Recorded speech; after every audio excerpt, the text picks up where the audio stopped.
Dengan dalih apa? Dengan dalih agama. Sing didol swarga. Sing duwe swarga sapa? Hah? Swargane Gusti Allah sing dodolan dhek. Gimana itu? Paham hukum muamalah enggak? Gimana hukum muamalah? La tabi' ma laisa indak. Jangan jual yang bukan milikmu, ya. Jangan jual yang bukan milikmu. Nah, surga sing duwe Gusti Allah kok iso sampean kredit nih. Sebulan 10%, sebulan 7,5% iki piye ya, men? Nah, la tabi' ma laisa indak. Jadi yang sudah tahu ya jangan kok terus udah yang penting aku udah selamat, yang penting aku udah keluar, aku sekarang mau sibuk dengan diriku sendiri. Nggak bisa, saudara sekalian. Ya, harus dakwah, harus berusaha bagaimana sesuai dengan kapasitasnya masing-masing. Apa yang bisa dilakukan, lakukan. Nah, aku gak bisa apa-apa. Nah, aku gak bisa nasihat, aku ya gak bisa apa. Apa yang bisa dilakukan? Bisanya kok cuma nge-share apa poster ya, di-share aja. Bisanya cuma nge-share video ya, di-share aja. Nah, bisanya cuma apa misalnya banyak yang cerita apa pengalaman di Jeraya, ceritakan aja. Kita nggak tahu kok. Nah, kita nggak tahu Allah memberi hidayah seseorang itu lewat jalan apa, kita nggak tahu. Kita nggak tahu. Kadang-kadang itu yang dijelaskan halus, secara ilmiah, runtut, orang yang malah nggak mudeng. Ya nggak? Nah, sing carane kosro omongane. Nah, ternyata ya malah orang nerima. Nah, yang di sana itu ada saudara kita, ada orang tua kita, ada anak kita, ada teman akrab kita, sahabat sejak kecil. Masa iya sih terus kita ngelihat mereka itu terus santai gitu, biarin aja lah, biar dia. Jangan ya, nggak boleh. Ini bukan kepribadian seorang mukmin, bukan. Nah, pribadi seorang mukmin dia nggak akan tega melihat saudaranya seperti itu. Yang dicontohkan oleh Rasulullah Sallallahu Alaihi Wasallam gimana? Harisun alaikum. Apa artinya harisun alaikum? Harisun ala hidayatikum. Rasulullah Sallallahu Alaihi Wasallam adalah orang yang paling bersemangat, paling berkeinginan agar kalian mendapatkan hidayah. Ada loh tuh. Nah, teman kita mantan juga itu. Nah, terpengaruh paham yang nggak genah-genah. Nah, sampai akhirnya ya sempat nggak sholat-sholatan, nggak poso-posoan. Nah, sampai seperti itu.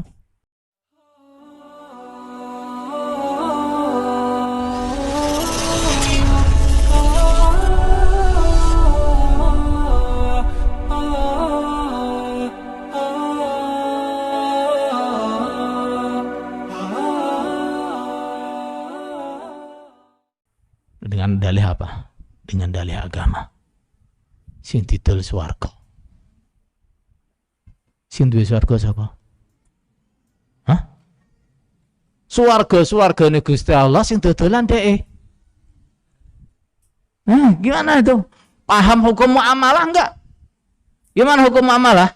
La tabi' ma laisa indak. Jangan jual yang bukan milikmu, ya. Jangan jual yang bukan milikmu. Nah, surga sing duwe Gusti Allah kok iso sampean kredit nih. Sebulan 10%, sebulan 7,5% iki piye ya, men? Nah, la tabi' ma laisa indak. Kemudian saudara sekalian, faktor lain adalah kurang pedulinya sesama muslim. Kemudian saudara sekalian, faktor lain adalah kurang pedulinya sesama muslim. Kurang peduli. Banyak sebenarnya. Orang Islam itu sebenarnya apa? Ya ini sesat. Ini salah. Cuma apa? Dengan alasan nggak mau ribut, ya. Dengan alasan pengen tetap jaga kepersaudaraan, mendiamkan saudaranya tersesat. Ini kesalahan. Termasuk seandainya kita yang sudah keluar misalnya terus udah nggak peduli, yang penting aku udah selamat, yang sana biarin, nggak boleh nih saudara sekalian, nggak boleh. Nah, Orang yang sudah tahu bahwa yang di sana salah, kemudian dia merasakan di sini itu lebih enak, lebih lebih tentram, tapi di sini itu lebih sesuai dengan Al-Quran dan Sunnah. Gimana sih? Konsep persaudaraan kita itu seperti apa sih? Rasulullah Sallallahu Alaihi Wasallam mengatakan, la yu'minu ahadukum hatta yuhibba li akhihi ma yuhibbu li nafsihi. Kalian tidak dikatakan iman. Lagi-lagi nih, hati-hati nih, berarti kafir gitu enggak ya? Artinya iman kalian itu enggak sempurna. Sampai kapan? Yuhibba li akhihi ma yuhibbu li nafsi. Nah, mencintai untuk saudaranya seperti mencintai untuk dirinya sendiri. Kita merasa bahagia, merasa bersyukur oleh Allah diberikan hidayah. Kemudian kita nggak ada keinginan, nggak ada usaha bagaimana saudara-saudara kita juga dapat seperti yang kita dapatkan. Iman kita ini loh cacat. Iman kita ini cacat. Jadi yang sudah tahu ya jangan kok terus udah yang penting aku udah selamat, yang penting aku udah keluar, aku sekarang mau sibuk dengan diriku sendiri. Nggak bisa, saudara sekalian. Ya, harus dakwah, harus berusaha bagaimana sesuai dengan kapasitasnya masing-masing. Apa yang bisa dilakukan, lakukan. Nah, ya aku gak bisa apa-apa. Nah, aku gak bisa nasihat, aku ya gak bisa apa. Apa yang bisa dilakukan? Bisanya kok cuma nge-share poster ya, di-share aja. Bisanya cuma nge-share video ya, di-share aja. Nah, bisanya cuma misalnya banyak yang cerita pengalaman di Jiraya, ceritakan aja. Kita nggak tahu kok. Nah, kita nggak tahu Allah memberi hidayah seseorang itu lewat jalan apa, kita nggak tahu. Kita nggak tahu. Kadang-kadang itu yang dijelaskan halus, secara ilmiah, runtut, orang yang malah nggak mudeng. Ya nggak? Nah, sing carane kosro omongane. Nah, ternyata ya malah orang nerima. Kadang kan begitu kan? Nah, jadi kalau kita bisa melakukan dakwah lah. Yang kita bisa lakukan untuk mendakwahi saudaranya. Kasihan kan? Kasihan. Nah, yang di sana itu ada saudara kita, ada orang tua kita, ada anak kita, ada teman akrab kita, sahabat sejak kecil. Masa iya sih terus kita ngelihat mereka itu terus santai gitu, biarin aja lah, biar dia. Jangan ya. Nggak boleh. Ini bukan kepribadian seorang mukmin, bukan. Nah, pribadi seorang mukmin dia nggak akan tega melihat saudaranya seperti itu. Yang dicontohkan oleh Rasulullah Sallallahu Alaihi Wasallam gimana? Harisun alaikum. Apa artinya harisun alaikum? Harisun ala hidayatikum.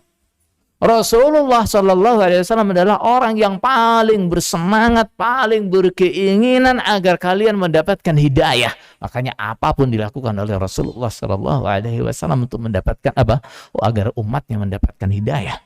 Nah, beliau dicaci maki sabar, beliau disakiti sabar, diusir sabar, bahkan didatangi oleh malaikat, ditawari kalau mau orang Mekah disiksa waktu itu. Rasulullah menolak, enggak. Nah, saya memilih mereka mendapatkan hidayah. Inilah seorang mukmin yang diajarkan oleh Rasulullah Sallallahu Alaihi Wasallam. Nah, kemudian saudara sekalian, memang ini yang jadi kerancuan banyak orang masuk paham takfiri adalah banyaknya kekufuran yang terjadi di lingkungan kita. Nah, banyaknya kekufuran atau kemungkaran yang terjadi di lingkungan ini kadang-kadang orang-orang yang semangat, orang-orang yang ghirah, kadang-kadang sembrono. Nah, terus bermudah-mudahan ini udah kafir, ini udah kafir, udah kafir, udah kafir. Nah, kadang-kadang statementnya atau pendiriannya itu nggak dia sadari loh. Nah, seandainya itu diterapkan ke dia dengan cara seperti itu, dia sendiri juga udah kafir. Coba. Nah, simpulan, pemerintah itu dibangun di atas dasar undang-undang demokrasi yang itu merupakan produk barat. Nah, itu dalam Islam itu hukumnya kekufuran. Itu hukum togut. Nah, berarti pemerintah itu togut. Mendukung pemerintah itu berarti togut. Jadi pegawainya pemerintah sebenarnya jadi bapak pendukungnya togut. Wes. Dadi dhewe ya PNS terus piye? Hah, gimana tuh? Dewi ya polisi tapi gitu. Ini saudara sekalian. Jadi kadang-kadang orang itu dengan banyaknya kemungkaran kadang-kadang dia jadi sembrono. Mudah-mudahan ini wis kafir, ini wis kafir, ini wis kafir, ini wis kafir. Hati-hati saudara sekalian. Hati-hati. Nah, kadang-kadang malah nggak sadar bahwa standar dia itu kalau diterapkan ke dia sendiri juga sudah kafir. Nah, waktu saya masih ada nggak? Oh iya. Tapi saudara sekalian, waktu saya sudah habis. Salah cukup sekian. Jadi ini sedikit paparan mungkin ya juga nggak rapi nggak apa. Tapi maksudnya begini. Maksudnya adalah kita ini selain berusaha membentengi diri kita, ya, jangan sampai masuk lagi ke paham yang keliru, ya, atau jangan sampai balik lagi ke sana. Nah, karena namanya kesesatan itu banyak. Ketika orang keluar dari satu kesesatan itu belum mesti apa? Nah, belum mesti dia tuh terus nanti mesti benar, belum mesti. Nah, dia masih rawan masuk dalam kesesatan yang lain. Ada loh tuh. Nah, teman kita mantan juga itu. Nah, terpengaruh paham yang enggak genah-genah.